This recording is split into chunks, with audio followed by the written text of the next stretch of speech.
محترم بزرگوں اور دوستو عزیز بھائیوں، یہ بہت دلچسپ بحث ہے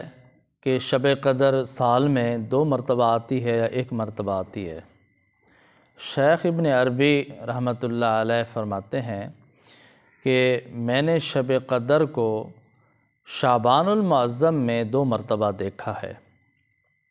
ایک 15 شعبان کو اور دوسرا 19 شعبان کو۔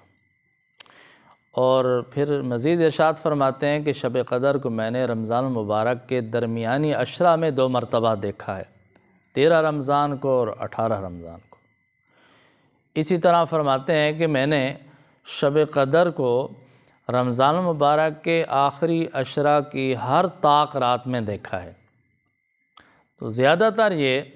رمضان المبارک میں آتی ہے۔ تو اس سے معلوم ہوا کہ شب قدر سال میں 2 مرتبہ آتی ہے، ایک وہ شب قدر ہے جو رمضان المبارک کے ساتھ خاص ہے، رمضان المبارک میں آتی ہے،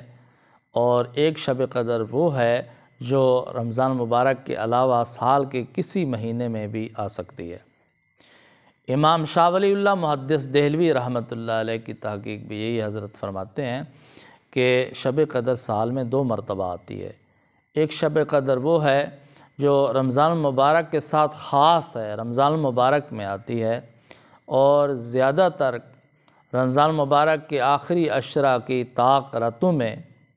آتی ہے، اور دوسری شب قدر وہ ہے جو رمضان المبارک کے ساتھ خاص نہیں ہے بلکہ سال کے کسی مہینے اور کسی رات میں آ سکتی ہے۔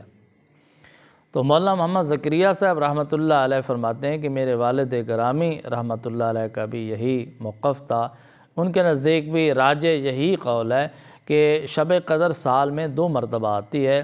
ایک رمضان المبارک میں آتی ہے اور دوسری رمضان المبارک کے علاوہ کسی رات میں آتی ہے۔ تو دعا ہے کہ اللہ تعالی ہم سب کو لیلۃ القدر کی تلاش کرنے کی توفیق عطا فرمائے، اور اللہ تعالی ہم کو یہ فضیلت نصیب فرمائے۔ وآخر دعوانا الحمد للہ رب العالمین۔